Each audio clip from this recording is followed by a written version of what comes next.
think that's a really good way of visualizing the difficulty with that particular active listening piece, is to turn the heat down wherever you can, and that makes it easier. Understanding your own emotional triggers, right? If you know that you've had every single day that person has come home from work for the past 2 weeks and gone, "Ah, Sheila did this, and Sheila did that, and Sheila did the other." And you're, like, sick of Sheila, right? You're sick of hearing about Sheila, but you still have to have the ability to say, "Okay, Sheila is giving my wife a really hard time. I need to be the bigger person here and try and get the cup of tea, calm it down, and then get to why Sheila is being such a beast and what is going on. What's the issue here with Sheila?"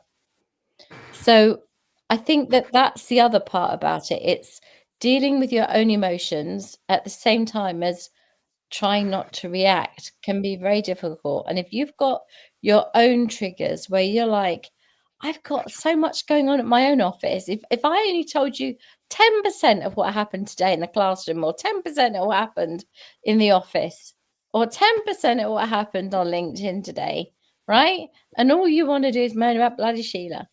So that's when it goes. Do you understand? That's when it will go all, to pot. So the next thing to say is that if you can understand verbal cues, right? So if you're looking at somebody, and I was just saying that it's very difficult to do that when someone's got their head in their phone or their head on their iPad or computer or whatever. So, you can only really pick up, these non-verbal cues if they're looking at you. But or if they give you the cold shoulder in bed, you know? You don't know what you've done, but they've just turned over. Or you say something and they go, "Nope." Okay, what does nope mean, Or so I'm gonna make a cup of tea. Would you like one? No, thank you. Oh, okay. Somebody's got the ump over something. Wonder what I've done, says Charles, thinking in the corner. Um, we give cues without even knowing it. Our facial expressions are, um, especially me. I could do girding competitions. I really do. I mean, Melissa's got the eyebrow, but I've got sort of the like I've got a dirty smell under my nose. I get the sort of look, and Charles does it back at me. "What does that mean?" he says. I'm like, "I don't know." And it's like I've got either that ice cream, the ice cream that goes in your eye, that one. I either get like a bit sort of eye like that, or I do the gurning one, which is bad smell under my nose. And that's my grumpy face. That's when don't push it, because I'm ready for a fight. So the non-verbal cues can help us. So look out for them.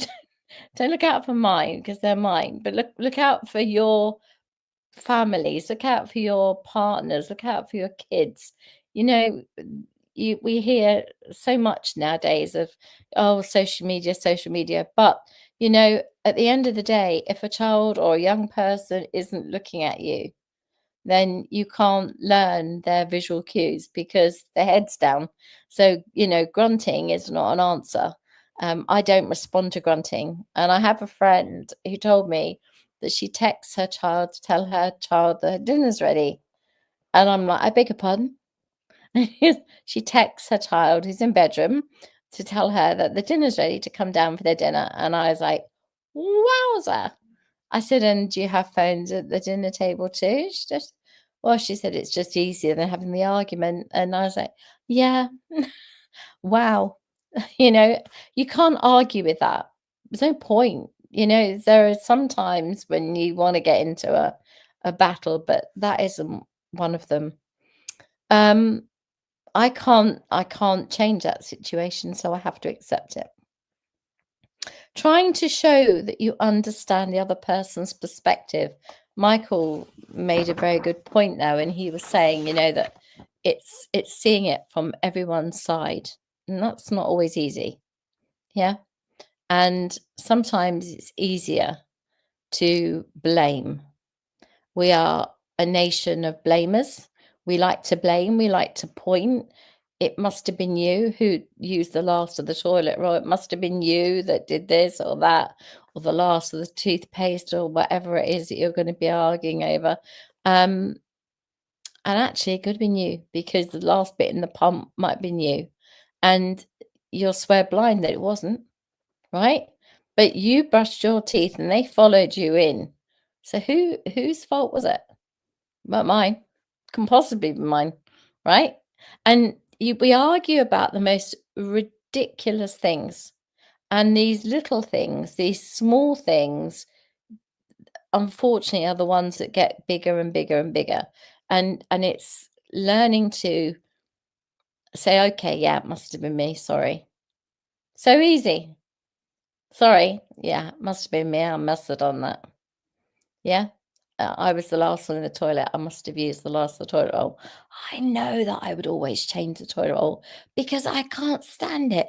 But if it's going to save an argument, I'll take the blame, right?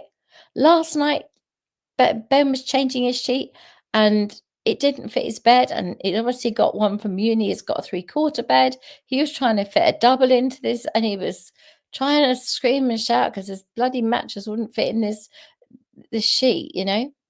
And Charles shouted out, "Get another one." And it was like, "Oh, yeah, that's the solution, isn't it?" But meanwhile, Ben is wrestling. It's a full-blown wrestling match with the sheet that doesn't fit the mattress. The solution is sometimes staring you in the face, but we can't see it.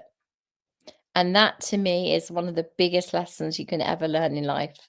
If you step away from a problem, and I mean this really in all seriousness, if you step away for just a second, I know I always say, what would water do? And that's like the box breathing, the 4 in, 4 out. But if you can just step away from a problem and step back in it, 9 times out of 10, you've got the solution. It's there, staring you in the face, but you couldn't see it 10 minutes ago or 5 minutes ago before you went off and made the cup of tea or whatever else it is you're going to do that's going to give you that brain space to go and work out, or mind space to work out what you're going to do, right?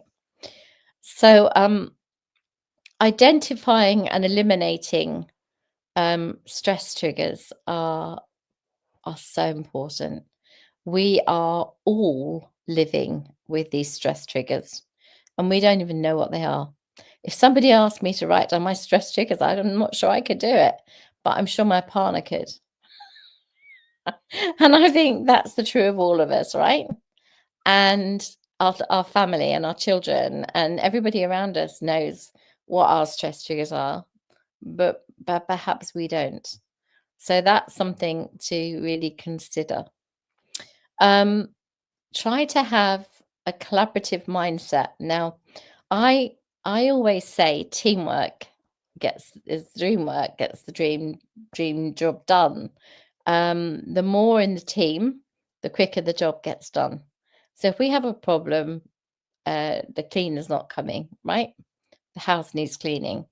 So I can walk the Hoover around with my stick for a little while. I can do that probably for about half an hour. That will get all downstairs done for sure. And then the boys can take the mopping and someone else can run around with a fluffy thing. And it won't be done as well as the cleaner, but it would be done. I don't mind doing the kitchen or the bathrooms, and we can work it between us. But if you don't have that collaborative mindset where it's just, oh, it's all on me, I have to do it all, it's all going to be my problem, then you are going to be begrudging doing it. So you're not doing it with a bit of music on and wiggling around, dancing to whatever it is you're hoovering. And the music's on loud because obviously it's got to get over the hoover, and that might drive the rest of the family mad. But if I'm hoovering, I've got music on. Or it might be that I'm doing the dusting, which is very funny because I go around things. I'm not very I'm not very good at that. I sort of just I waft. I'm a wafter, so I don't do a very good job. When the cleaning lady comes back, she'll say, "Who did you have last week?" I just look at her and I go, "I'd prefer not to answer that question." You know, plead the fifth and all that.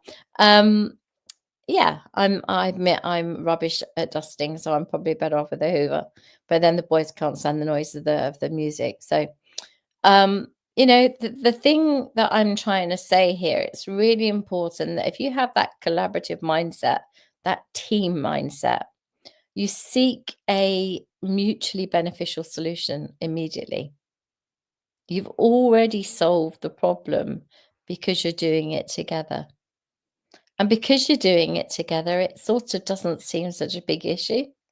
And I think that is kind of one of the biggest bonuses you can have in collaborative thinking. Body language, tone of voice. I've spoke about my facial expressions. Tone of voice can be everything. I can be a sulker, so you'll get the you know, ask a question, you'll just get a you know that means there's something wrong. But that doesn't mean that I'm particularly angry. I might just be a bit annoyed or miffed about something. So the is a expression of you're not getting spoken to, you're getting noised at. Body language, as I said, turning over in bed, the cold shoulder, as they call it, not wanting to be in the same room with a person because you feel a certain kind of way. That's another big one. And these are the things that you can only really understand when you talk about them. And your best time to talk about them is when there isn't a problem, because that's the coolest point of the day, when there is an issue. So I will finish on I've got 3 C's and 4 S's. I love to give, if I can, acronyms, but I couldn't on this one. So I'm just going to give it to you as I make it myself. 3 C's. So number 1 is to have a consciousness and a mindfulness of your emotions. So consciousness and mindful of your emotions. That's the first C. The second C is to have compassion, being empathetic towards others. Underneath that, I've written / yourself. And as Michael said, you have to have empathy for yourself as well as for others. Connectiveness, the ability to get on with people. So that's the 3 C's: consciousness, mindful of your emotions, compassion, being empathetic towards others, connectiveness, which is the ability to get on with people. And then the 4 S's, I would imagine we've all probably heard a million times, but we always say that they're like the pillars of emotional intelligence, and they are self-awareness, they are self-management, they are social awareness, and they are self within emotional management. So it's yourself within the situation. Where do you see yourself in a situation? So I think I've lectured you all enough. Is there anything you'd like to come at me or change, or do you agree with most of what I've said?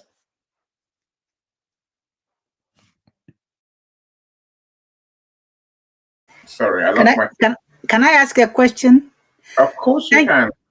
Thank you, Paulette. I'm learning from you.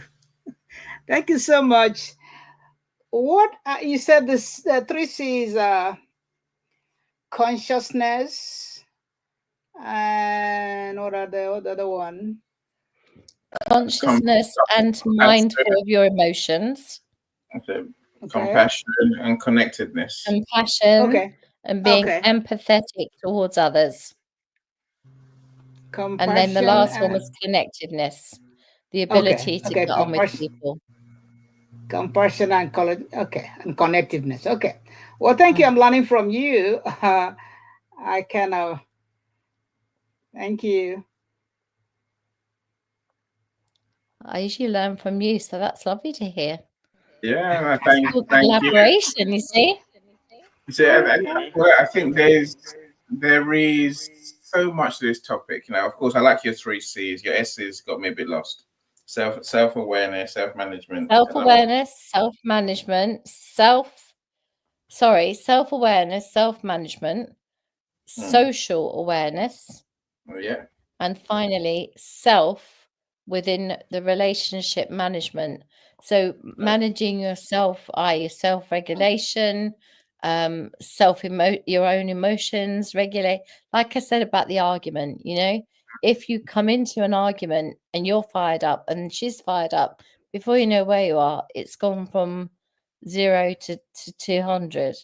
You know, that's where you can manage self within that relationship. You know, within your emotions, you have to regulate self. Indeed. Look, I agree with you. You know, and everything you say, you know, of course I agree with you, but I think at the heart of this is our capacity to care, to love, to genuinely love ourselves and love other people. And I think when we learn to have genuinely positive feelings about other people, when we learn to have good intentions, the right intentions, then we will almost default to being sensitive, being all those awareness you talk about, Paulette. I mean, we have to genuinely care. You know, compassion isn't just it's not just a word. Empathy is not just a word. It's a real. I don't want to use the word selflessness, like, because we used that yesterday. I think it's a genuine care for other people. You know, if I genuinely care about other people, you give them grace. You know, if something doesn't go the way you want, you give them grace and you try and find out what's gone wrong. But but sadly, I think we live in a world of conspiracies, anxieties, fears, and loathing of ourselves and for others, where we expect everyone's got an ulterior motive. Let me give you an example. I like to talk in theories, and then we have to welcome all our friends who are here. A couple of days ago, literally a couple of days ago, Saturday, my client and I agreed the work we're going to do. And we agreed the price, we agreed everything, right? So all I had to do was send the document. I sent the agreement on paper. And the client said to me, 2 months ago, I've looked at it. Yeah, it's all good to go. I'm like, yes, I'm working happily, right? So I sent the document, I sent the agreement on Saturday night. And my client comes back and says, oh, I want to change it. It's a bit too expensive. I saw red, Paul. I saw red. You know, literally, I was like, I'm going to kill someone. Of course, you know, it's just me here, right? How could this be? Is what I'm thinking, right? So I replied, and honestly, I replied with, look, I'm disappointed, but we're where we are. And that was it. And let's crack on, because you know, it's got to be done. You know, because in my soul, all I want to do for my clients is publish the book and market the book. That's all I want. I just want that done, right? It's like, I don't think that the money is important, it's useful, but I'm saying that's not my thing. It's more, I got numbers of books to publish and work on. And everyone knows my 10,000 number, right? So one more is important to me, right? That's where I approach everything from. You know, a couple of hours later, I think my client messaged me and said, right, let's talk. I'm like, I don't want to talk to you about this because you're evil. Obviously, you know, I'm like, yeah, let's talk. Let's talk, right? Now, so I'm like, look, I just told you how I felt. I'm over it already. because I still have this bigger goal. I want your book to get out there to the world at all costs. That's where I'm coming from.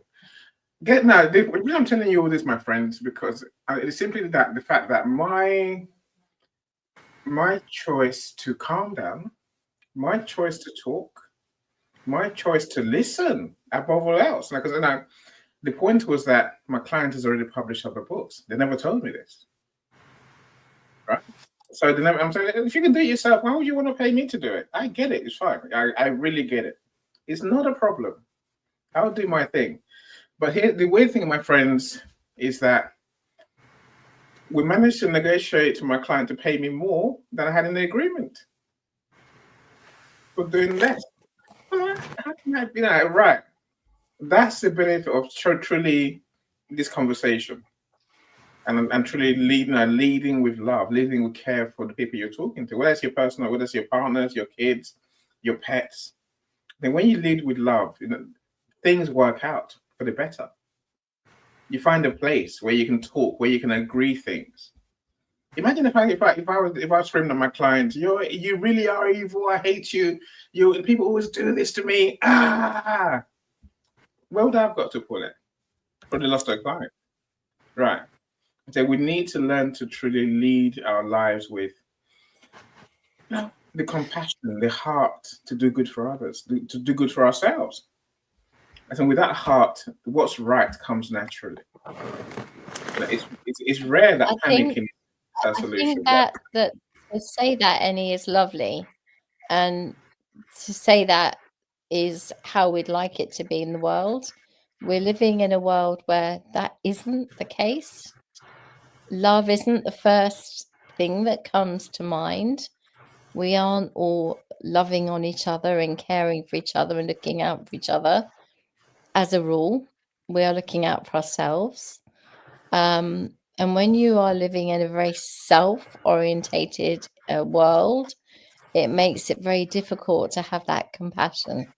So I understand exactly what you're saying, but I'm also saying to you, it makes you the odd one out when you come with all the love.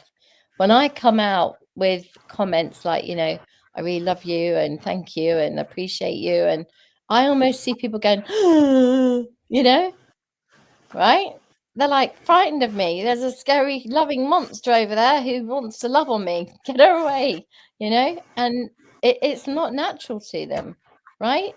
So it's a really interesting thing. I'm not doing a funny face when I do it before you laugh. I'm being deadly serious. When you go to some situation and you show compassion and somebody isn't expecting it, it scares the living bejesus out of them, right? Because they don't expect it. They don't know how to handle it. And you come on as being either too much, or you are potentially, you could be seen as being somebody who is a bit too forward. Pretentious. Pretentious, confident, a bit arrogant even sometimes. Yeah. All those words come out and they're not what you intended at all. No. But that's what's received because it's not natural to the receiver. Yeah. So that's where the active listening and the picking up on the cues would have helped make that conversation easier, because you would have been able to work out, this person doesn't want me to hug them, this person doesn't want me to necessarily even touch them, so there'll be no hugging here, right? That's you. Whenever I see you, I go like that, you go right like that. That's the hugging thing, right? My natural reaction is, my natural reaction is to come and give you a hug. Your natural reaction is to run a mile. It's just, we're all different, right? But that's okay, because we live in a real hodgepodge of all being different. But the most important point is, as long as we know that, we can work our way around it, and we can all find a happy medium. Let's hear from Michael, and then we'll go to Professor Roxana. Love to hear what they've learned. Can I contribute to? Thank you, by the way. Thank you, Paulette. See, Annie, if you already know that you have a client that is already emotionally hot, and you don't want to go off on, and if you did go off on him or her, maybe you lost a client. So I think, and that aspect, that's where emotional regulation comes in. That's where emotional regulation comes in, because it's you don't want to lose a client. So at that point, if I were in your shoes, I can just give it some time. Give it some time. I can just withhold what I want to say, and I just control myself. Just control what I want to say. Maybe give him or her some time. We all think about it, and then come back to the topic next time, so that you, at least whatever the anger is, you can think about them and try to make sure that you have weighed what you want to say to that client, even though he or she maybe made you mad. So I think emotional regulation, even to me or you in that situation, comes in. If he's already mad, uh, even though maybe mad because of something where he might actually be wrong, but for you to keep your client, because you don't want to lose that one. If you lose that one, maybe you might lose his friend, and his friend. I mean, it just, you see, it becomes a chain reaction. So, so I really like the place where we can put in on emotional regulation. We can regulate ourselves just like your child. I mean, your child can get on your nerves sometimes, and then it depends on who he is. Maybe it's the 40-year-old.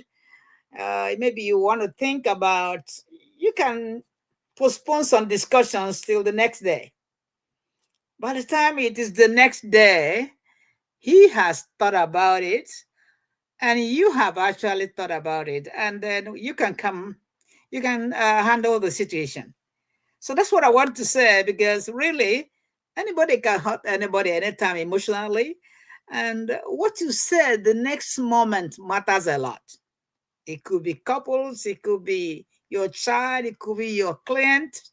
What you say the next moment matters a lot. In fact, if it is going to come out bad, you don't want to say it, because you can't pick it up. I agree. If you haven't got, there's a saying in my life when I was growing up. You haven't got something good to say, don't say it at all. Don't say it. Anything. Don't say it. Anyway, so I just came in there because I thought that if we can use that emotional regulation all the time, it doesn't matter who you are, it can come to you. So that is, I just want to come in there. I like listening to you and Paulette, because you're lecturing me here. No, thank you so much. Look, no, the thing is, Annie, if you think of it, sorry, I was going to say, if you think about it as an oven, I always, even when I'm talking to grown-ups or children, if you think about it as an oven and you tell them you've got to turn it down, right? They can physically see a dial, right? And if it's on the red, we're in trouble. So bring it back to the green. And if it sits in amber, that's okay. But if we're in red, we're in trouble, because we're both in red and we're going to be having a fight. Yeah? And if kids can work that out, and they can, and I've had children say to me, I never moved out of amber. And I'd say, well, what happened to green? They go, well, I can't do green yet. I'm working on amber. And I'd be like, okay, but that's fantastic if you can teach a child to stay out of the red and hang around the amber. Then when we get them back to where the green is, we're in a much happier family dynamic. And that is what, that's what I do with children. And I think if I can do it with kids, we should certainly be able to do it as adults. Agreed? Sure, for sure. Look, Paulette, I want to give you a few things to hopefully explain to us, because I think these are my main drivers for emotional intelligence. I think when we can develop these, we're nearer. The first one, I think you mentioned a couple of times. I think this is where everyone, if I had to write a book about emotional intelligence, I would say start here. Learn to listen. Really listen. Don't respond. Just listen. Learn to care about what someone else is saying. I struggle in these events, so I've learned to just mute myself, to just listen, not for no reason other than just to hear what you're saying. So half the time I don't really think. I'm a simple-minded guy. Let me admit that, right?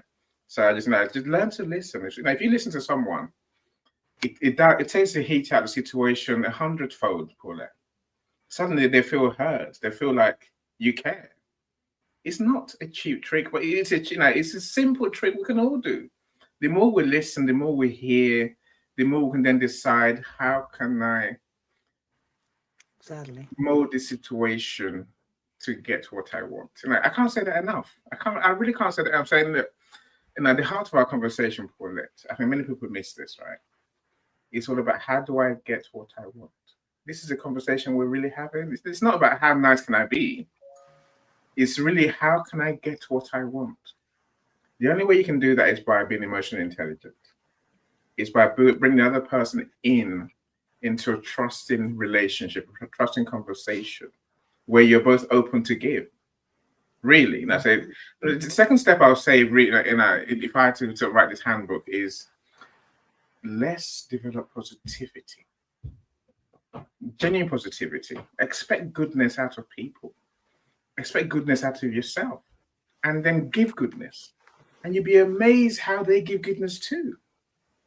If you approach situations expecting a war, you're going to get a war. You really are. If you approach situations expecting a pleasant, happy, constructive conversation where both our needs are met, that's what's going to happen. And I say we have to learn that we attract the reactions from others, from the universe, by what we think and expect.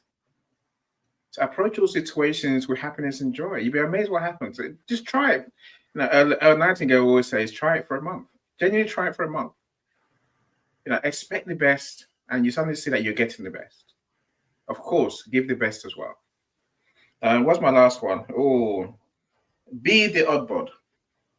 Be the any of the situation. Be the Paulette of the situation. Now, me and Paulette, it's naturally, it's not just me and Paulette, to be fair. Dr. Roxana is a legend in it herself.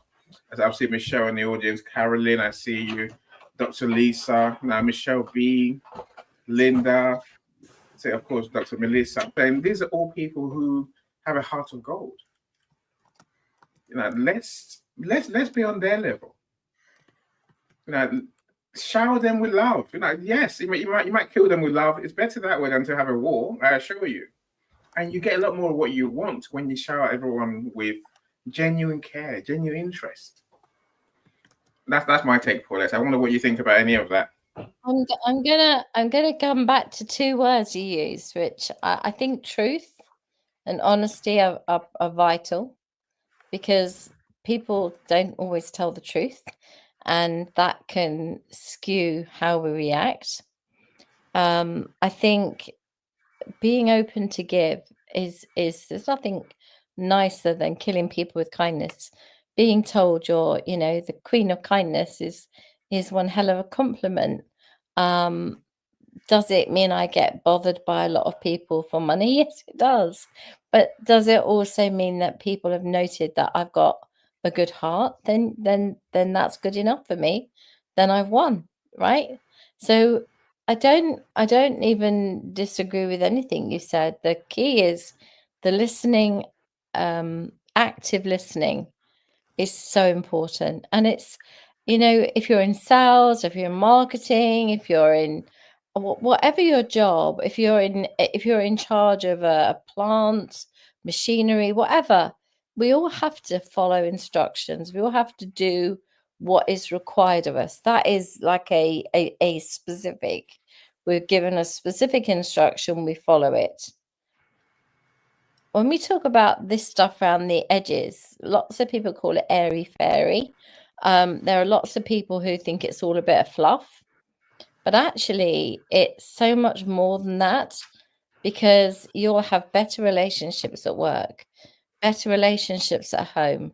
You'll have easier marriages because of it. And kindness first and foremost is always the way to lead. And if you assume that that person is going to respond with gratitude, right? Then you give kindness, they give gratitude, you get the gratitude back, and then you feel like you've won too. So the two of you get something from it. So when you talk about who wins, the winning is it's not really a competition. It should be a communication where everybody gets something. It doesn't have to be that I get what I want and you get what you want. What we get is a happy medium where everybody is happy, and we end up in a place where everybody can go away from whatever the situation is feeling like they got what they needed. And if you can get to that point of mediation, then you're in a really good place. I've sat around the table before now thinking I was trying to solve the Northern Ireland problem.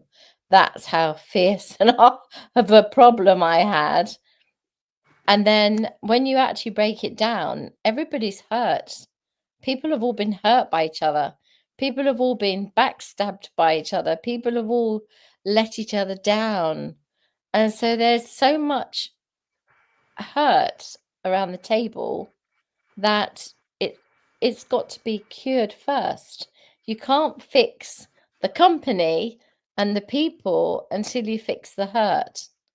So, kindness and doing things with the right heart is always the way to lead. Always.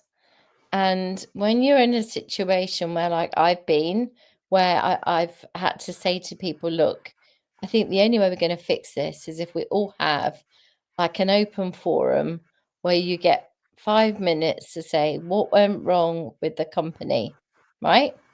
And I'm going to record all those 5 minutes, and nobody is in trouble for anything they say.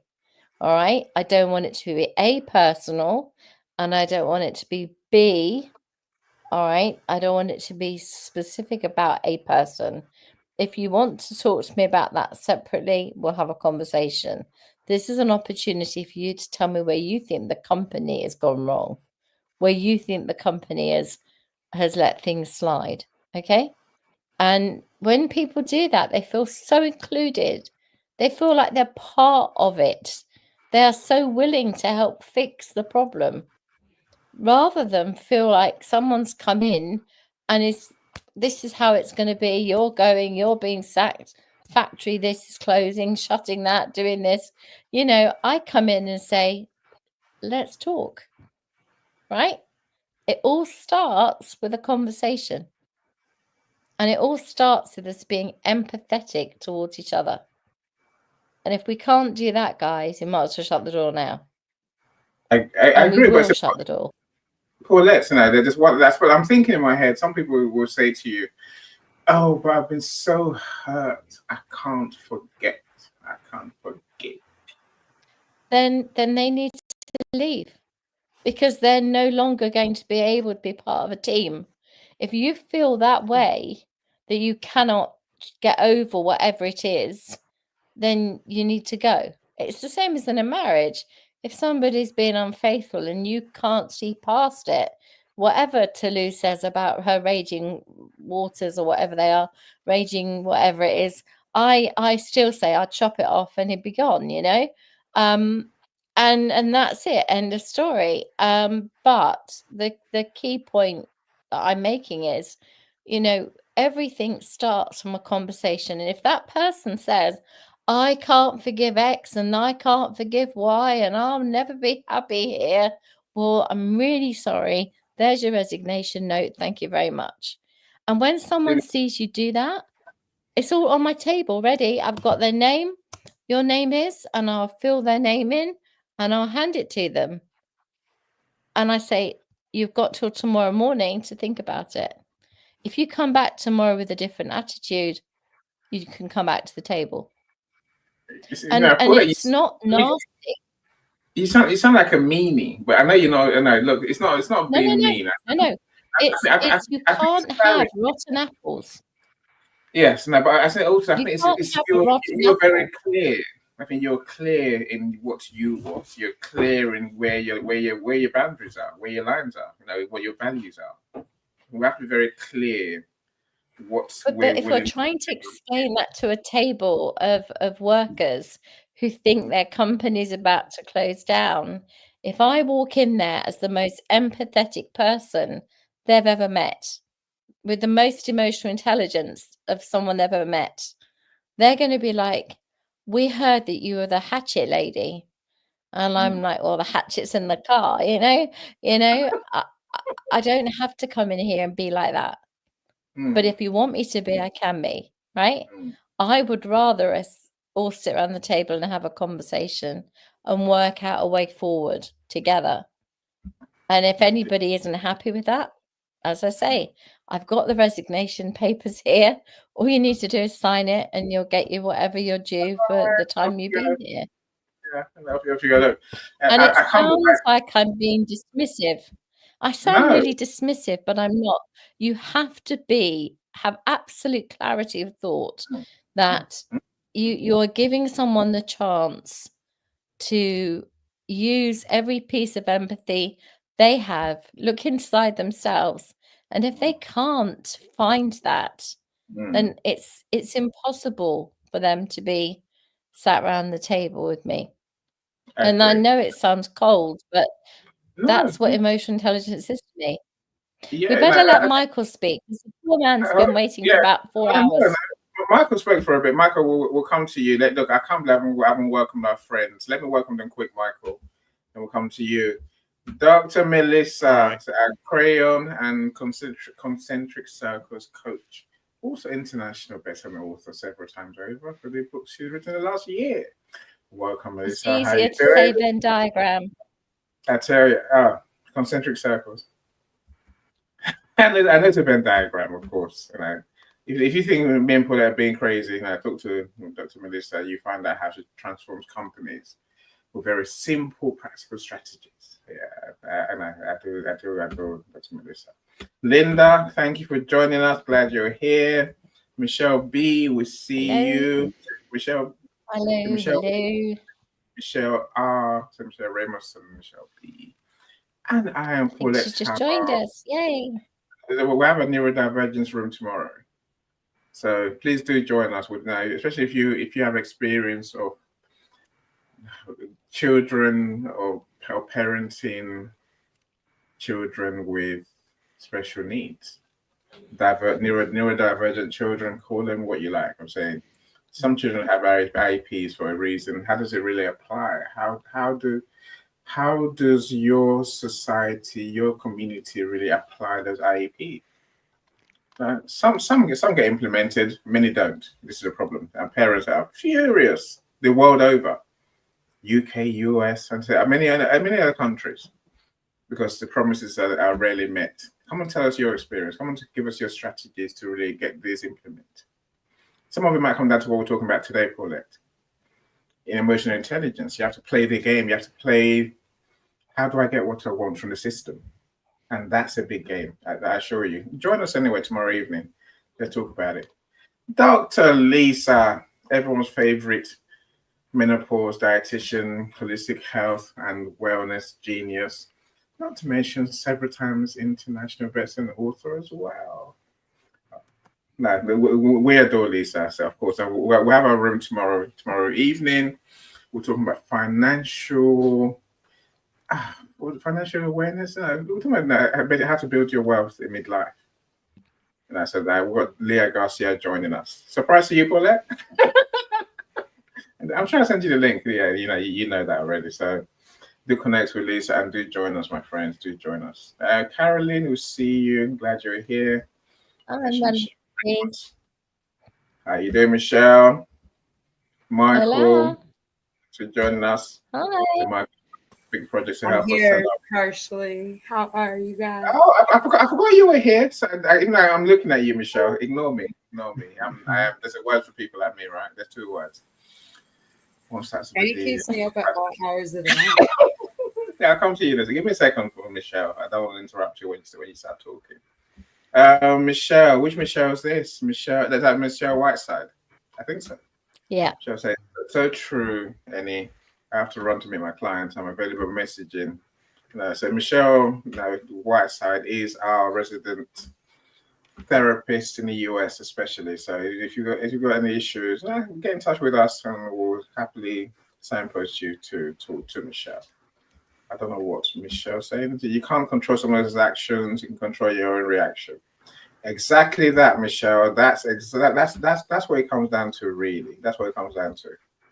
Michelle says, in love and gratitude. I agree. Paula, it's not that hard, but we'll make it more complicated if you ask me. That's our thing, right? Michelle says, when you assume, you take their voice away. Listening. Yes. We could say listening for a reason. That's exactly it, Michelle. So greetings, Chinom. So welcome. Glad you're here. Thanks for joining us all the way from Nigeria. Daniel's joining us from the US. So I love Daniel's. There's no comment from Daniel. Did I miss Wendy out? Hopefully not. No, I've mentioned you now, Wendy. Thanks for joining us. So Wendy, I just call her a genius, a true genius. And she's that person that everyone really needs to know, the person who has no ulterior motives, nothing she wants from you or me. She's just a lovely person all around. Of course, she's a successful person as well, but she's just a genuinely good soul. If you don't know who Wendy is, connect with her, and you see why I heap such praise on this amazing human. Thanks, Wendy. Daniel says, listening with more than your ears. I agree. Listen with your heart. Try it. Listen genuinely. Listen to really understand how are they feeling. What are they thinking? What do they want? What are they not saying? Yeah. That's body language. Yeah, the whole lot. Body language. Yeah. Yeah, it has to be. There is a saying. Bless Wendy.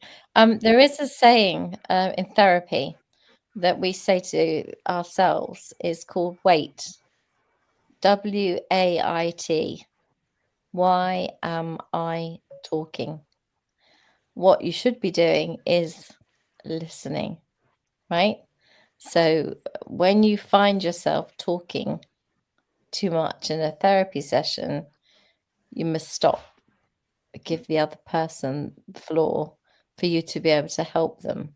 And so I think that learning to listen has been a lifetime lesson for me, a lifetime. And when I heard WAIT, I was like, why are we not taught this when we're like 10? If somebody had said, have your 2 minutes and stop, and then let someone else have their 2 minutes, the world would be a better place because everyone would have a voice.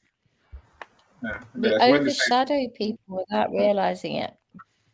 As Wendy says, hearing and listening are very different. We can listen and not hear a word.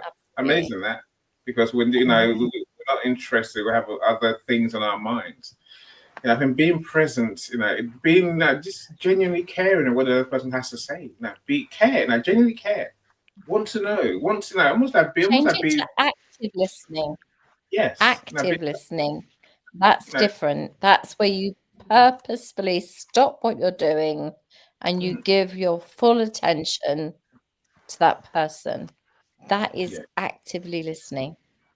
You will garner so much more by doing that. Look, sometimes, and I do know, it's not something I do say often, but that's I said earlier. Just try some of these things. Just try, if you're struggling with getting what you want, if you're struggling with conflicts, if you're struggling with relationships, with trust in relationships, we'll take the work or even friend relationships, right? Try some of these things, and you'll be amazed how it would change everything for the better. And that's what I find in my life anyway. Maybe I'm wrong when I say, well, in my life, it's changed everything. My business is growing. My wife brought me a cup of tea. I'll take that. I get half a chicken rather than it going to the dogs. I'll take that too. Everything was better when you are that person who has self-control, emotional balance, interest in others. Same conversation. Deborah, I'm glad you're here. Thanks for joining us all the way from Toronto. I appreciate you. I think I've missed Charles. But Michelle says Charles is here. Oh, do you mean Prince Charles or King Charles more like? Michelle, I don't know what you mean about, you want some cookies with the tea. Okay, so I think that's just, that's being nice, we're going the extra mile, I think. Correct me in a second, Michelle, of course. Henry, welcome. Thank you for being here. You are the beautiful soul, my friend. I don't know who Henry is, so do connect with him and you'll be amazed what this man does. He's a cancer specialist and also visionary. That's what I think he is. I truly believe he is. LinkedIn user, I love this. The truth is always in the silence. In that truth. Yeah, it really is. I'm hoping it's Christiana. I could be Luz. I don't know who. I will see Luz these days. Michelle says, or respecting someone when they ask for a moment because a trigger was activated. Yeah, easier to give that moment when you care, when you show genuine interest in what that person is feeling, thinking, and going through. Have I mentioned Alexandra? I'm sure I have. Welcome, Lexi. Glad you're here. Lexi's doing amazing stuff. Inspire Light is her project, so do find that. And she's doing big work to. I'll just let everybody know Lexi's going to be our guest on the next Mental Wellness Cafe. So we're going to try and help Lexi find some support. She needs a few bits and we're going to help her find them. Look, I met Lexi about a year ago. Yeah, she's like, I'm going to do this, Annie. I'm like, yeah, let me see it. And I just love when people take an idea from the thought into reality. Of course, I'm not saying Lexi's not having a hard time working hard, but she is. And of course, she's a mum as well, and she works. I'm saying so, but she's putting the work in, and she's come such a long way, Paulette, in the last year. It's an amazing thing. Yeah, so I can't wait for her to join us. Thank God. I love that again. I love some African names. This is truly insightful. Thank you for sharing. Thank you. I love your name, my friend. So I love to know what you do, who you are, and where you are, and all that stuff. Marsha's here as well. Marsha says, I'm having lunch listening to your share. Enjoying the conversation. Recently heard from a member who spoke up and got fired. She's been super upset. However, because of her voice after she was let go, actions have been taken. She has a big heart. Humanity first. Yeah. Look, people will not always react the way we want. I don't think, Paulette. Sometimes we don't get what we want. Well, the changes happened. It just happened after her. Now, what you hope is if the world is kind, which we are to believe, the universe will look after her and hopefully find us something else very quickly, because she's obviously a decent human being. So that's my hope, Martha. I'm with you. I think that hopefully, if one company doesn't react or doesn't recognize her genius, clearly she has good ideas, great ideas, since they've been implemented. Go and do it for yourself. Find the courage to go and do it for on your own too. Like I just said about Lexi. If the word is something broken, fix it. You can. If it comes to it, do it. Just do what you have to do. So one thing I didn't say earlier, Paulette, I think a lot of people don't do step one.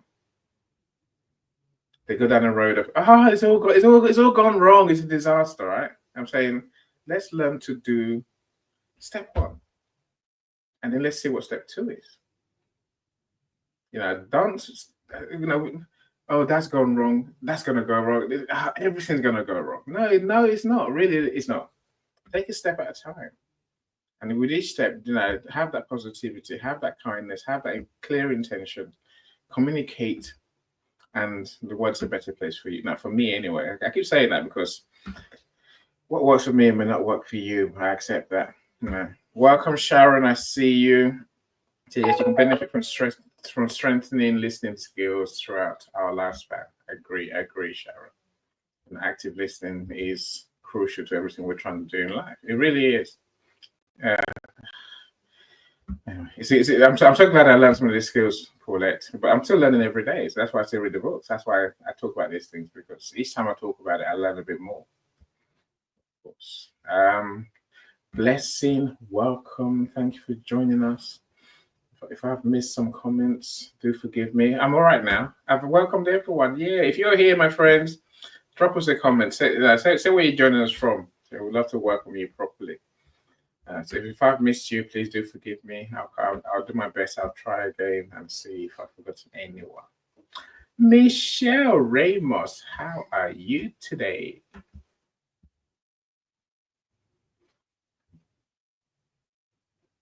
You're muted, Michelle. You're not speaking to us. No. Oh, there she is. We really need to work on this Michelle thing, because when I interrupted you a second ago, it's because I was on the other side of the room and I heard Michelle. We'll survive. You know, there's worse things in life, right? Right. You know, And I was like, he ain't even talking to me. Every time I hear anything, anyone, I'm like, I've learned to just leave it and just face the other way, right? Unless you call me the person, I don't respond. But I know, you know, we're easily true. You know, our names are the best thing we've ever heard in our lives, right? So when you hear Michelle, you're like, what a beautiful name. We got a lot of Michelles, and like it gets a little bit. There's 3 here at least, right? Yeah. Yeah. So Michelle, I'm gonna say Michelle B. There's also Michelle Whiteside. There's you, Michelle. What's your take on our conversation, Michelle? It means that I got to be unwaveringly unapologetic in who I am, and remember that meeting other people where they are doesn't mean they'll respect where you are.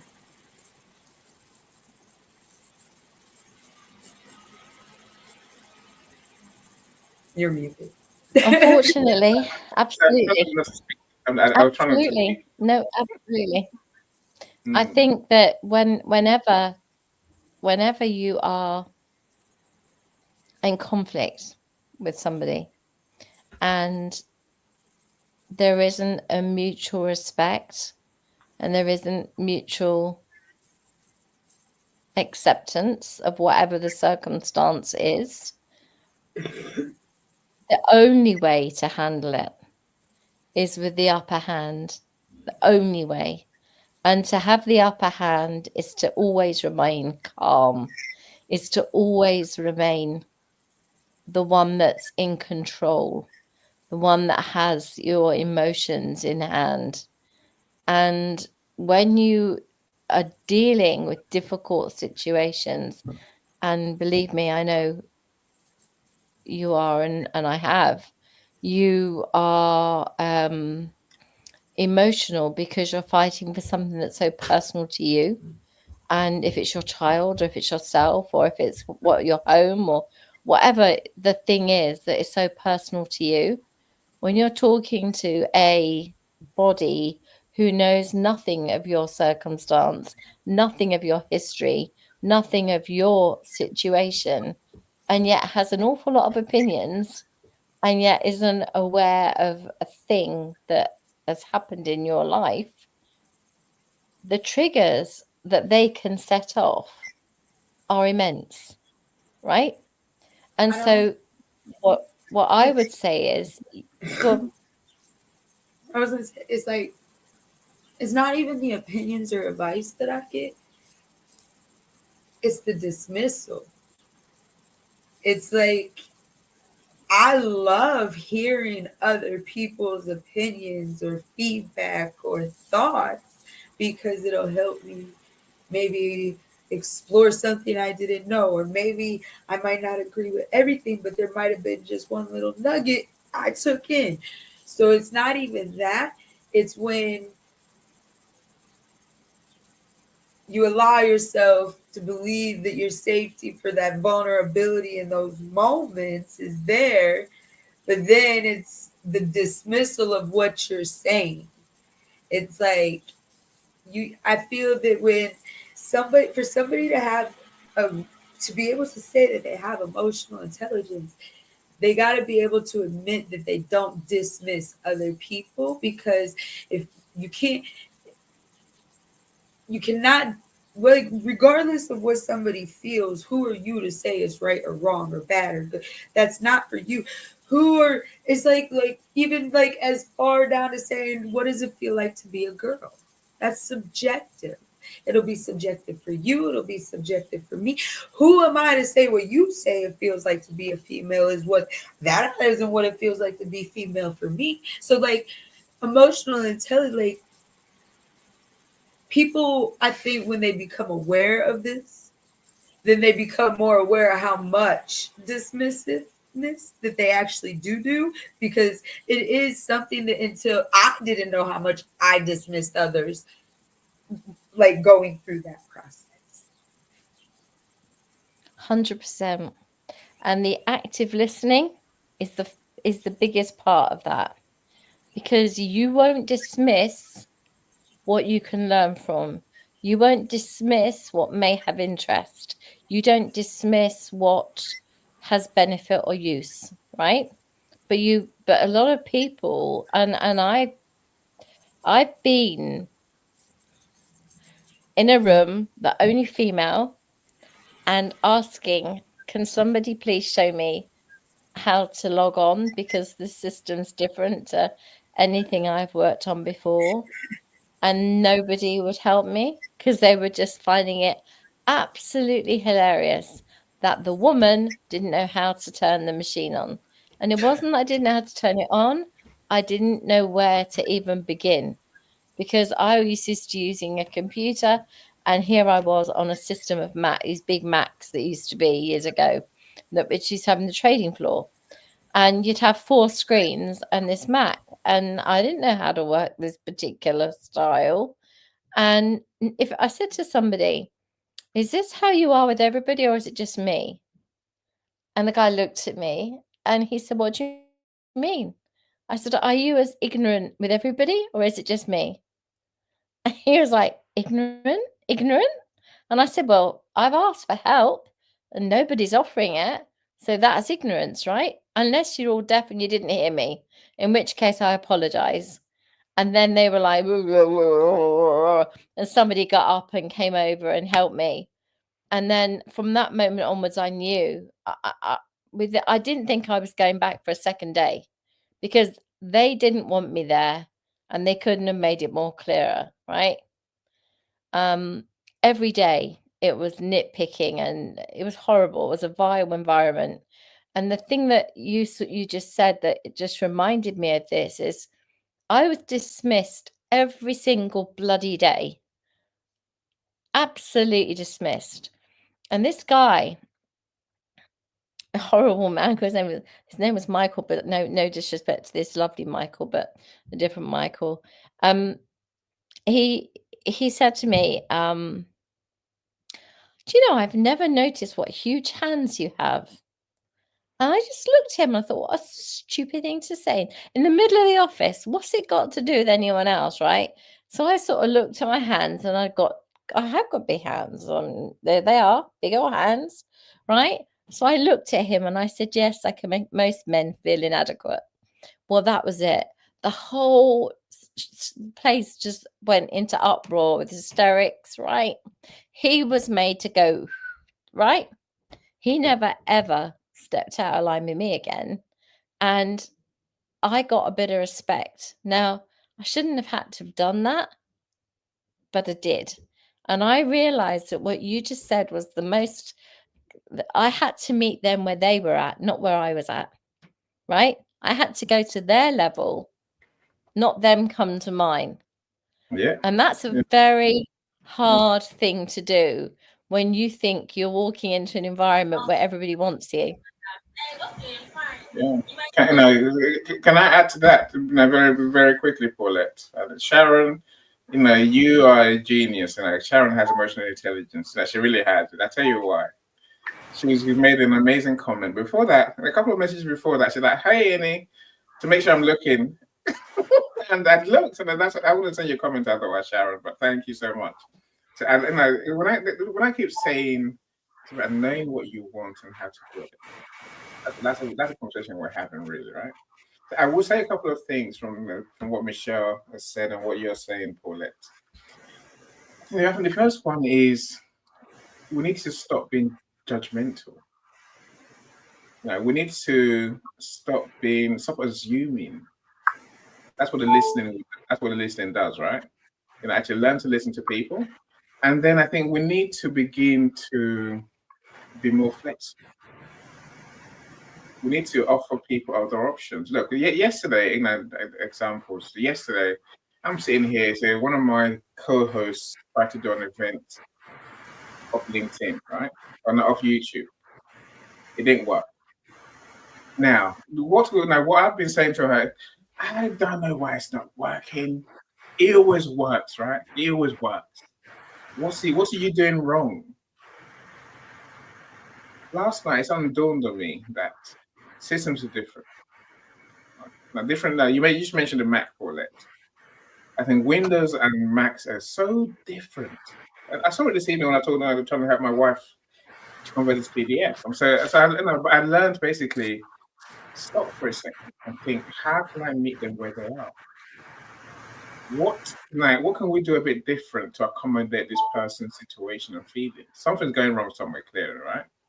So this co-host of mine, I thought, my solution was, okay, let me find a video on YouTube to show her what she has to do to go live on YouTube. But suddenly she realized that she hasn't met the requirements. It's not that she's dumb. That's not why it wasn't working. It's because there's requirements to meet. There's criteria to meet. And I'm saying, and many people hide behind, it's our procedure, it's our process, it's the way we do things here. Don't follow the procedure. I'm not listening to you.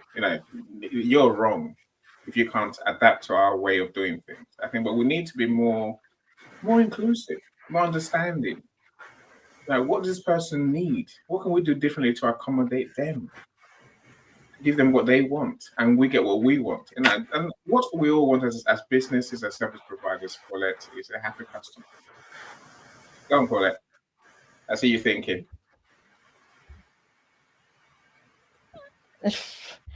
The hardest thing in the world is to have the insight and the willingness to have a perspective for other people. And that's kindness and generosity. And for me, we aren't necessarily always kind, and we aren't necessarily always generous with our willingness to listen and our willingness to go the extra mile, to do something extra for somebody. And I think we need to go back to that. I think we need to go back to looking out for each other. And I think we need to go back to being part of a community. I think that's what we're lacking now. We've all become these solo units, and we need, because of COVID, partly, COVID made us all very introverted and all very insular and all very on our own. And getting back out there has been so hard for so many people.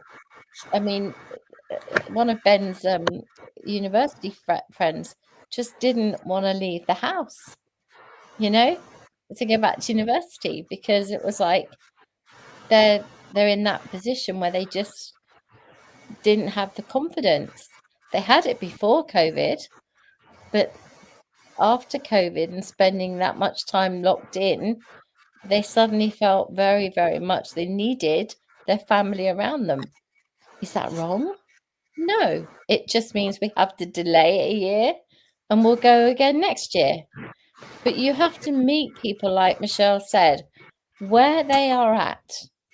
And it's no good me saying to that student, get your ass out the door, here's your suitcase, your bag's packed, you're off to uni, because he'll be back 2 weeks later with his tail between his legs going, I'm so unhappy, or worse. And that's not good for anybody. So we have to be mindful that we have to meet people where they're at, and we have to get back to community and caring and being responsible for each other. I think that would be wonderful if we could get back to being responsible for each other, having heart at the center of everything. Wouldn't that be a great place to be? And I think that would change even the send conversation, the IEPs. I get so angry. I mean, it's one of those things that makes you pull that funny face that I told you about earlier on that the boys run away from, you know, the angry one. Because I cannot understand when you've gone through so much to get that IEP. No one understands what it's like to get the bloody IEP in the first place. And then when you get it and it can't be implemented because of X, Y, and Z reason, or this person or that person or whatever, I'm like, I'm like Michelle, stick 'em up, and that's because we know we only want the best for our children, and that's nothing to be ashamed of. That's everything to be proud of. And we only want the best for ourselves too. And we deserve that. And that's being empathetic to ourselves. And I think that one of the other things that I would say, just very, very to finish off on that one, tomorrow's conversation will be very heated because there'll be a lot of people who'll be there who'll just agree with us, right? Which is not really an argument. It's just a conversation where everyone's going to, yeah, it's terrible what they're doing, but what can we do about it? Well, we can stick them up and go to war, but does that get us to the end goal? The biggest problem we have in our country is they say, oh, we've looked in the bag of money, right? And there isn't any. We looked inside it and there wasn't any money left. So we're very sorry, but that can't happen, right? And then we're all saying, find another bag of money. Go look somewhere else. Go have a little delve in a different cupboard, Just saying, I've looked in there and there's nothing in there and it can't happen because of it. It's not the answer. The answer is that child deserves what it needs to have. If they've had an IEP or they're going through the process of getting an IEP, what the bloody hell point is there in putting the child and the parent through all of that if there's nothing at the end of it? It's like making them do, a London marathon, a 26-mile marathon with a high heel shoe and a sandal, or no shoe and a high heel shoe in a bikini, right? Running around, men and women running around doing the marathon. That's how hard it is. I'm serious. I know I'm making a joke of it. They stick obstacles in the way, and they'll put a bit of string across to trip you up, and they'll throw those, those things down they do to cut the tires. They'll throw like a load of spikes down to catch you as you run past. That's what it feels like to get an IEP. And when you get the bloody thing, monkey wrench gets thrown in. Yeah, thank you. Yeah, and somebody's throwing. Hang on, I haven't finished yet. We've got somebody throwing dung from the side as you're running around, right? And that's what it feels like. I can't tell you how bloody hard it is. It feels like you're pulled every tooth out, every hair out, and you are left spent. But you've got your IEP. I need to leave. Thank you so much, though. Oh, I need to leave. Thank you for coming, darling. Thank you. Thank you. Thank you so much for teaching me. I appreciate that. I learned a lot from you. Yeah, we'll learn from you excellent. too, I'm pleased. Thank you. I'll make the change on the book, Professor, and then I'll contact you to log into your KDP and do what I have to then publish the book. Next book great. All right, thank you. Thank you so much. Thank you. So the point I'm making, Annie, is when you've got this IEP that is so important, and you've got to that hurdle, and then they say, "Oh, we've looked and there's no money in the pot, can't afford it," right? That's like the biggest kick in the teeth you could ever have.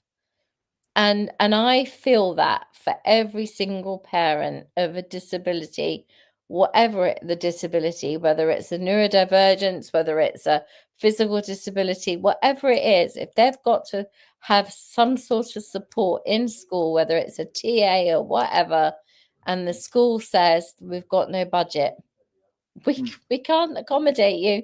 We're sorry. You know, off you go. You know, it's like hold on. No, Misha, give me 1 second. I'll come to you. I promise I'll come to you in a second. I want to apply Sharon's comments to the situation you're describing, Paulette. That sometimes we can't do everything. We can't help everyone, right?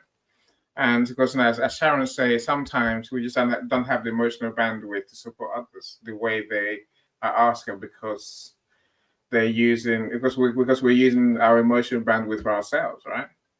I think the same goes for institutions, like you talk about IEPs, Paulette. I think I take Sharon's last point at the end of her comment. It's okay to let them know in a polite and respectful way. I'm saying the people who work the systems, it's not just what they say, it's how they say it. And the frustration that I've worked with people with disabilities, Paulette, and parents are furious the world over. They're so angry. They can't bring themselves almost to address the issue with the system. They're beyond frustrated. They're beyond annoyed. They're beyond angry. They're beyond I want to kill someone because my needs are not being met or even being listened to. And I think it comes down to that polite and respectful way that they're not spoken to. Michelle, I think, calls it being dismissed. Whoever you are, I think we need to learn to be polite and respectful in how we communicate. It's not what you say, it's how you say it. It's what you say, but also how you say it. Is what I'll say. You have to learn. We have to learn to communicate in a way that makes others feel heard, feel respected. And I'm not saying the parents will be happy for that. I'm saying they will be happier to at least know why you're saying no. And maybe it's a no now, but we are going to find the money somewhere because let's have a conversation tomorrow, Paulette. Otherwise, we could be here all day, right? Let me work on planning. I think it doesn't just have to be that. I thank you, Sharon. I loved every minute of it. Hi, Platine. I think what I would also say is that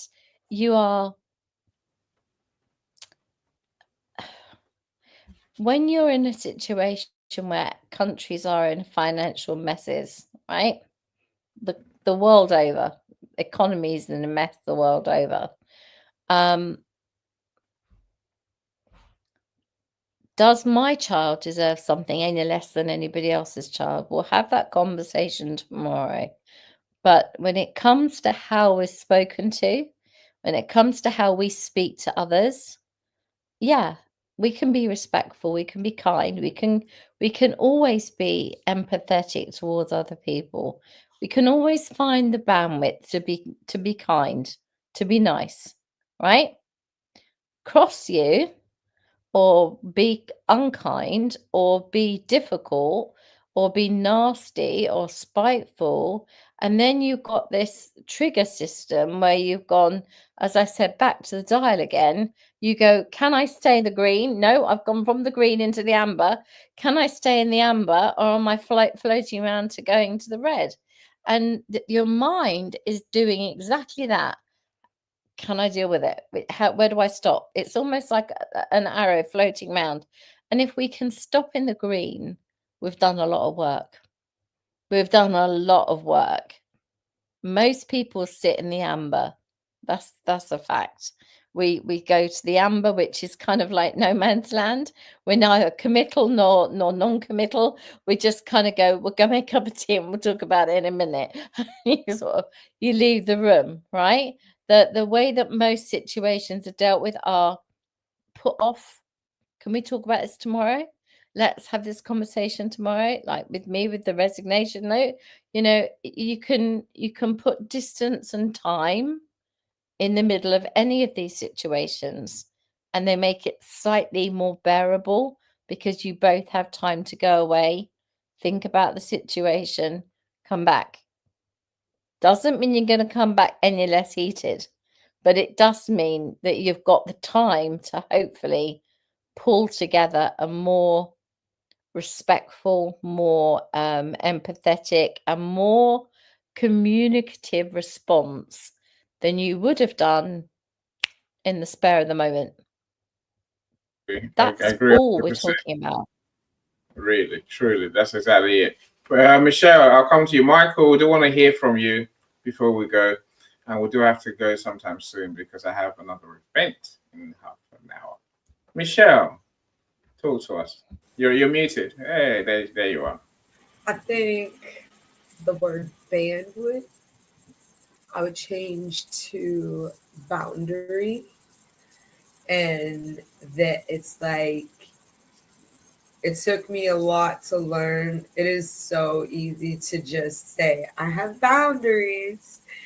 The real work comes when you need to enforce said boundaries, and you need to, like, I was led to believe it was holding somebody else accountable, but the reality is I have to hold myself accountable to enforce that boundary that I had to set for myself.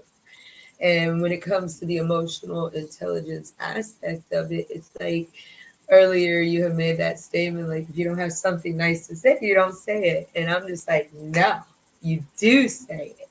But it's a matter of, usually those are the things that most need to be heard, but they don't get said because, like, most often the delivery and the approach and manner to say them is not done to be an impactful way.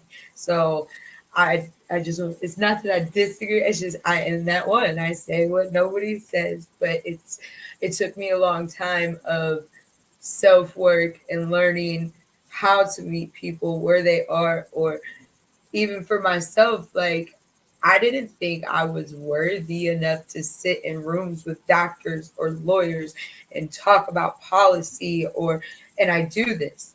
And it's like, you have to know where to meet people, how to engage with them, what to engage about. It's, some people too, what is your place in their life? What is your role?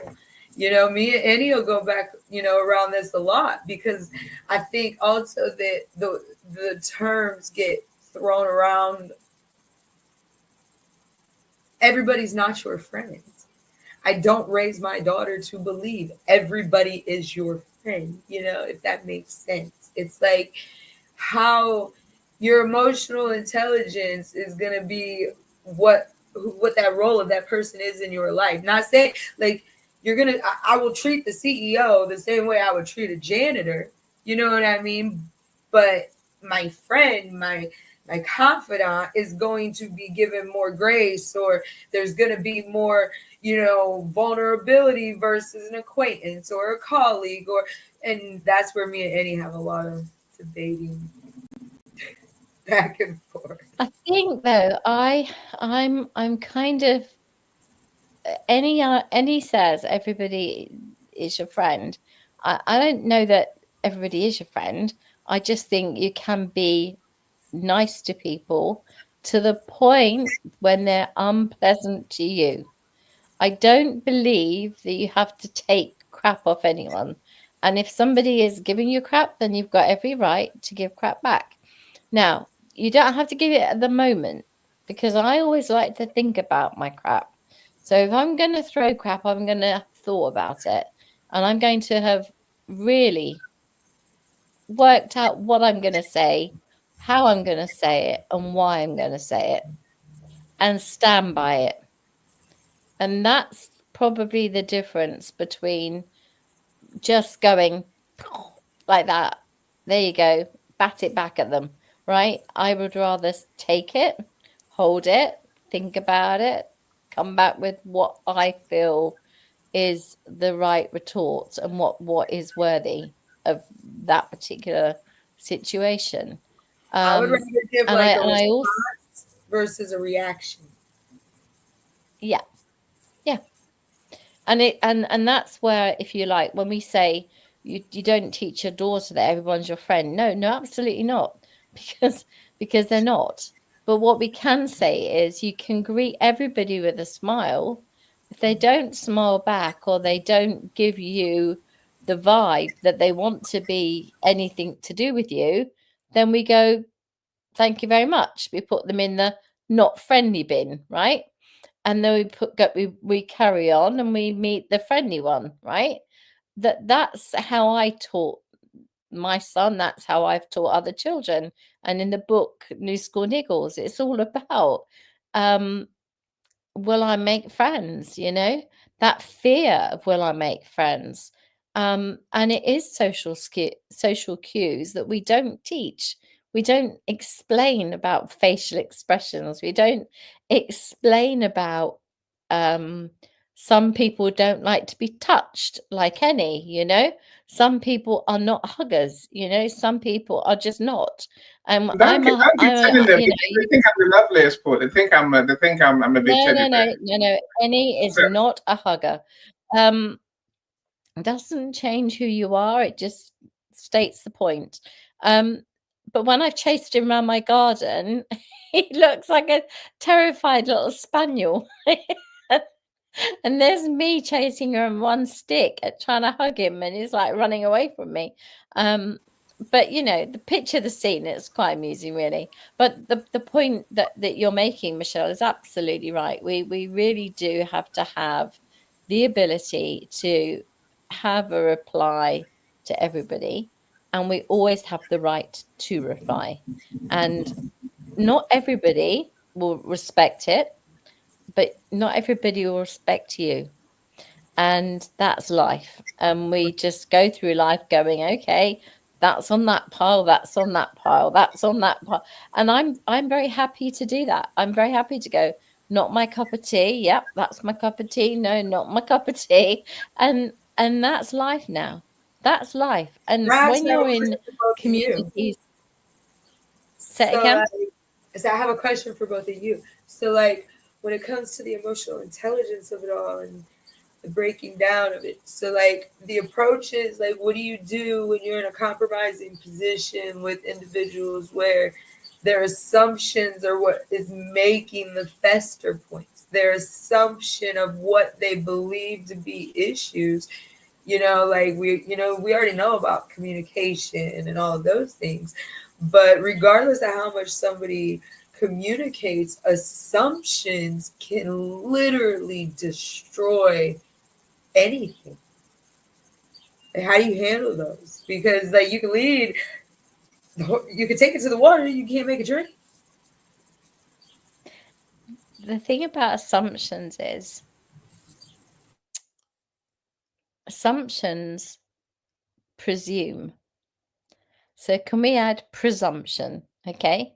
So it's not just assumption, it's presumption. So they presume something about you that they don't know, right? That they may have heard, that they may have made up, that they may have just decided, or there was an interaction and somebody said something and it went, you know how Chinese whispers go. So presumption is where I take that presumption and I say, you have no right to presume that about me because you don't know me. If you'd like to get to know me, then you've got the chance to prove those presumptions wrong. But if you're going to live with those presumptions, then the conversation doesn't even get any further than this. Door closed. And it has to be that way because we talk about the boundaries. You know, if someone is presuming something about you and you can't get through to them to give your account of what happened, or your account of what happened in school, or your account of what happened at work or whatever, then you can't talk to stupid, right? You can't argue with stupid. So if stupid won't listen, then you have to say, I'm sorry, you can't be in my camp. Sorry, you don't get to belong in my team. And so when you talk about assumptions, I just want you to put the pre in front and just understand that there are presumptions about you or presumptions about a situation. And then think about, if I can change that presumption, will that make me a better person? Will that make me feel better? Will that make me feel any different? And if the answer is no, then I wouldn't even bother. I'd go straight in the bin pile and move on. Because when people are making presumptions about you all day, every day, when you put yourself on this situation here, right? When you put yourself out there to say, you know, I'm going to do one of these show things, you're putting yourself out there for people to have opinions, right? And as soon as they've got an opinion, there's nothing I can do about it. They might not like my hair, they might not like my glasses, they might not like my cushion behind me or whatever. You know, they don't like me having a drink of hot honey and ginger. Well, I wouldn't get through the show without it. So, you know, if you don't like it, bye. I'm not going to stop drinking it because I need to. Presumptions are very, very dangerous. And they're not using emotional intelligence. Presumptions are not part of emotional intelligence. Presumptions are part of something very different, which is actually negative self-talk. So it's negative self-talk about yourself, about other people, and then you pass it on. It's like rumor, and rumor is the same thing. Does that help? It was more just getting a different thought of it, I suppose. I'm pretty unwavering for myself. So, for me, it's, you can believe what you want. That is fine. Look, I think from my perspective,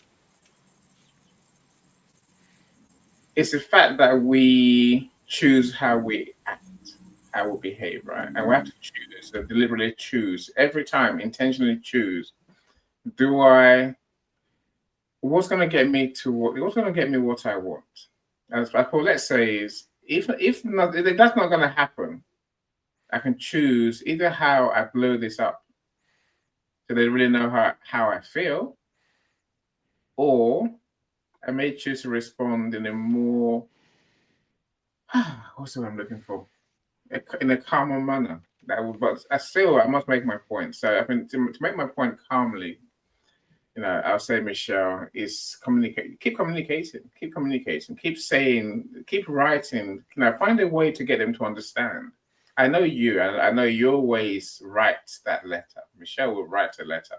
10 pages, she writes it. She just spends the time writing it. So I'll try and keep it short. Bullet points. I do the bullet points. I just spent like 72 hours writing. Almost straight. Like, I mean, little bro, you seen any and little messages here and there, but like phone in airplane mode, walking Cody in nature, and just solid writing. Yeah, look, well, I guess. I've got Michael, I'll come to you in 10 seconds, right? I think what people don't realize is when you have emotional intelligence, when you do explode, the world goes, wow, effing hell. What's that? Now that they're pissed. They're pissed. Not maybe, not what they're thinking. They're like, and don't think we don't all get angry. When people get angry, people go like, oh, the world's gone wrong. What's gone wrong? And suddenly looking around, that's what they're doing around, and they're like, what's gone wrong? What happened? But that's a choice that we make, and it's rare that we get so angry that we explode at the world. But sometimes we have to. It's a choice we make, is my point. It's a choice we make. But when we do it, we know what we're doing. We know why we're doing it. Does it help us? Maybe. I think it does. So if you do it rarely. I think that, does it harm us? Maybe. But as Paulette said, by the time we choose to react like that, or to respond like that, we have put that person, that situation in that bin of unsolvable, never to be resolved in my way, the way I want. Michael, please talk to us. Well, I just while you guys were talking, I was perusing through LinkedIn, and I saw this article or post showing Shaq O'Neal hugging or in a venue with the president Trump and engaging him in conversation, and then hugging him, and I guess when the conversation ended, and then I guess going off to do whatever else he needed to do.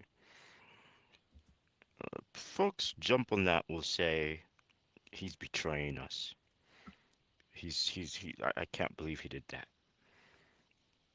No, Shaq by nature is trying to be a different person.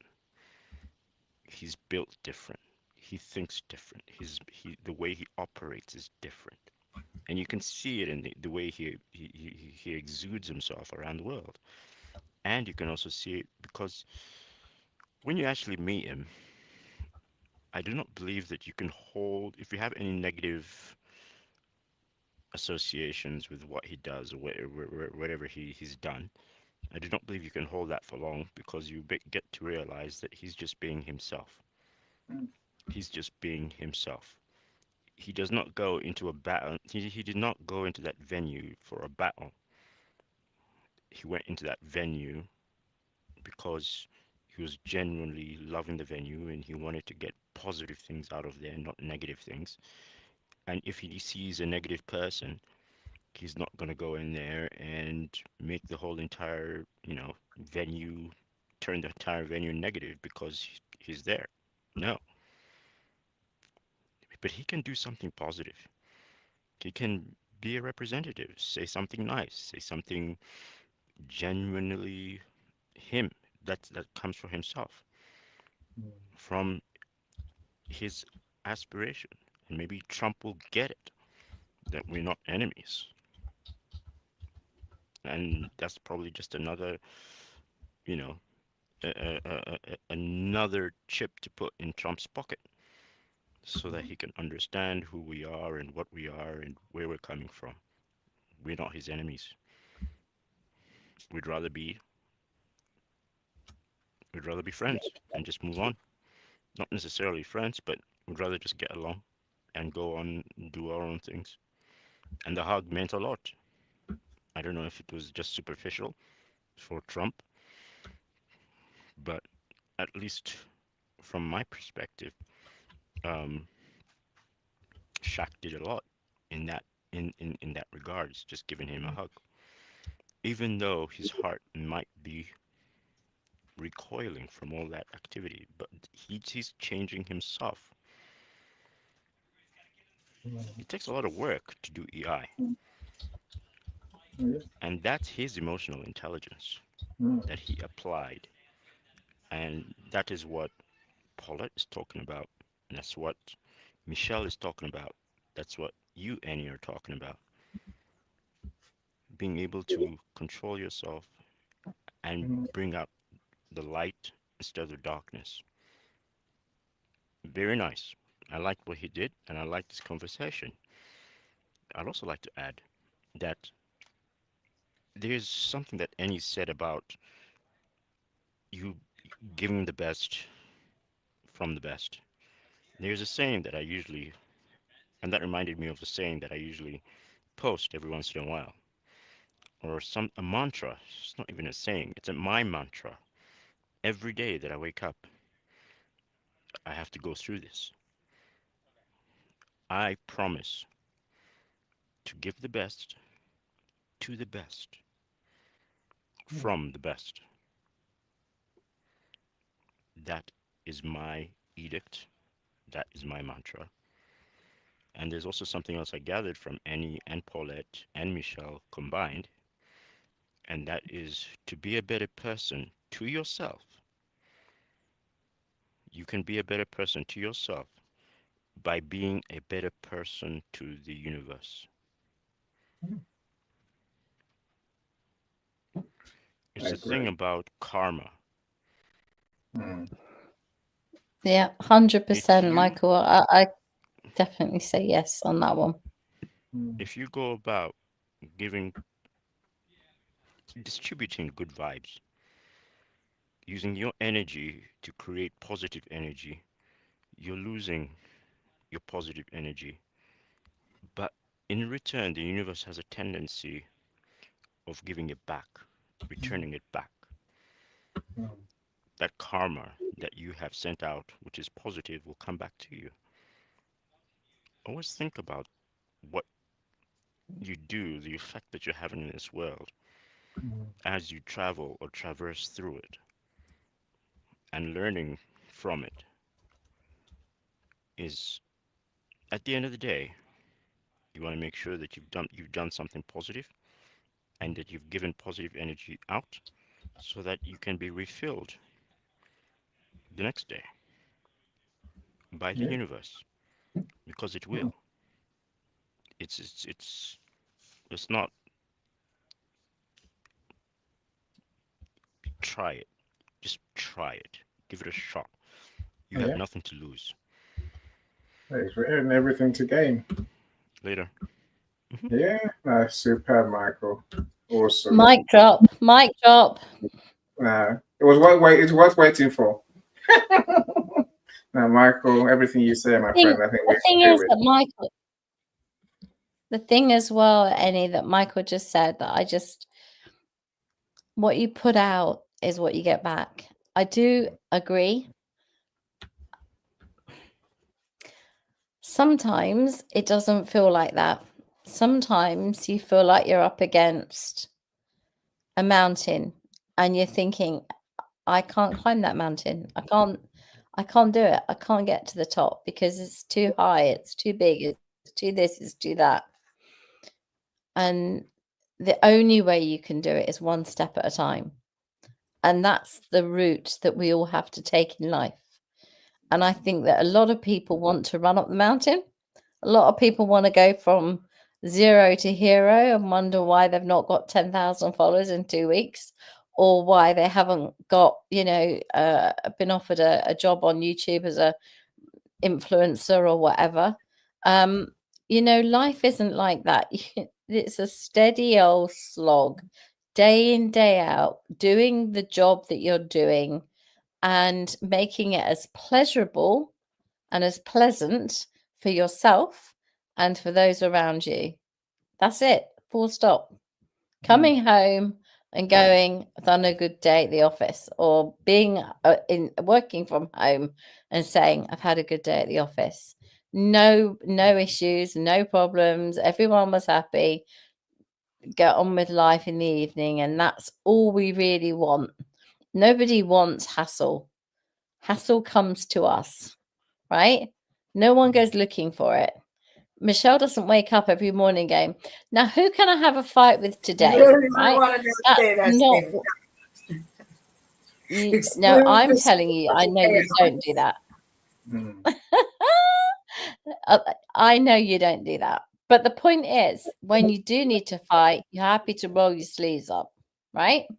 So to finish off on this room, for me, it's about learning to actively listen so that we try to go think about the circle or the dial on the oven, where we try and keep it in the cool, in the green zone, and not get into the amber, so we don't start heading around to the red. Keep your emotions intact and try to address whatever the problem is with either time in between, so you both got a bit of time to think about what's been said or understand the other person's perspective. And I think those are the big lessons for me. And I'll just finish again. The 3 C's are consciousness, mindfulness, or being mindful of emotions, compassion, being empathetic towards others and yourself, connectiveness, so the ability to get on with people. They're the 3 key EIs for me. And then the 4 pillars, we say, are self-awareness, self-management, social awareness, and self-within relationship management. And that was the one that Annie was like, what? And when I explain what I mean, it's being able to manage yourself at the point when you're about to blow, right? Yeah. And go deep breath, walk away. Yeah.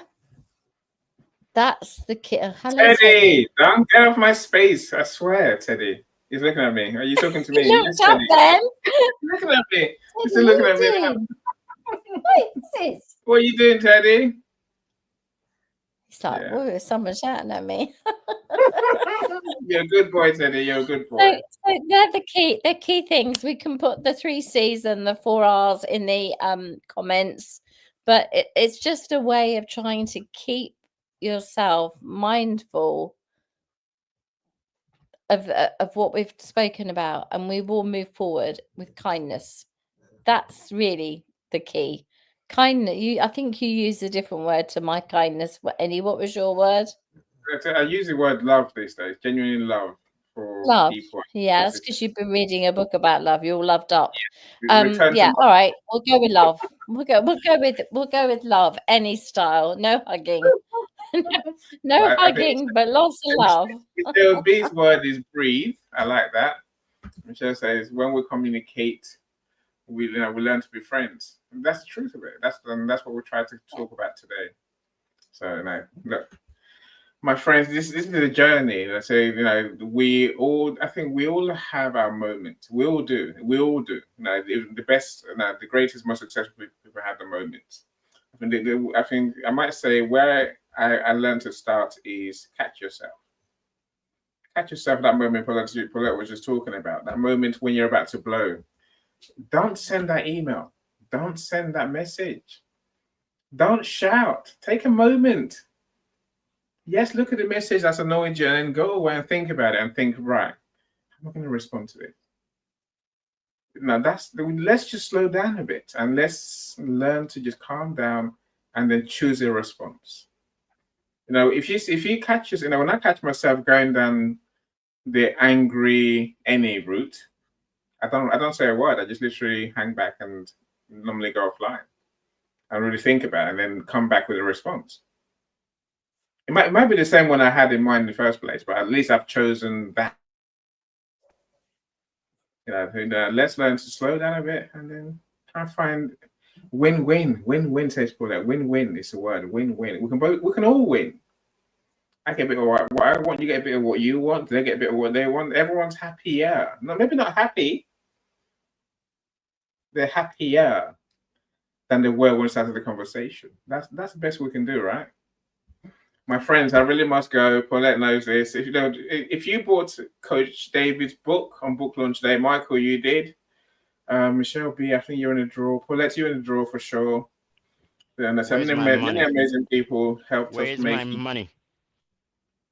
It's a prize draw, my friend. The money is in this next event. Join us, Michael. Let's see if you won, right? I'll see you all there. Because I'll be going to bed. No, we're talking 5 minutes. It's actually 4 minutes, Paulette. 4 minutes. Okay. You still be there. Come on, Paulette. Right. Have I found my No. Oh, I'm definitely not to play any music for you today, Paulette. Okay. That's music. I'm just gonna do the shaky thing. No, I don't want. That's what I don't want you doing, Paulette. Yeah, no, I have managed to screw it up. Michael, Michelle, what are your last words before we leave today? What's your last word today, my friend? I think to piggyback, like keeping with Paulette's C's and R's, right? I think that it is so when you connect, then you can rise. And you need to connect and rise to heal. So I think that so I think that like I need to, connect and remember that it's my truth. These are my situation, and still be able to rise to the occasion to not be connected to my truth, but open to others as well. For sure. I like that. That's good. Mr. Michael, what say you? Michael, you're still muted. That's my screen's not letting me put you on screen. Michael, what's your final message today, my friend? Michael? No, Michael's not muting. Okay.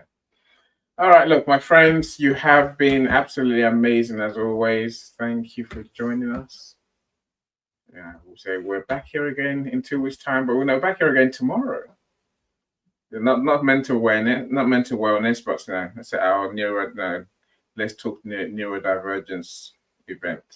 If you can add to our conversation at all, please do join us. Come and share with us. We'd love to learn from your experiences, learn from your strategies, your solutions. IEPs? Yes.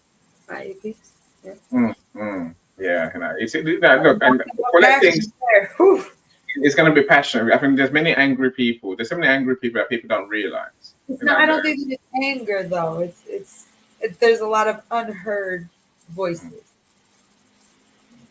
Yeah, good way to describe it. Look, my friends, do enjoy. So I'm going to send some DMs out. So otherwise, do go to my profile and find our next event with Coach David. Thank you so much.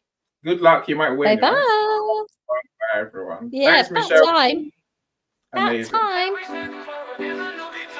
I don't mind staying in the rain.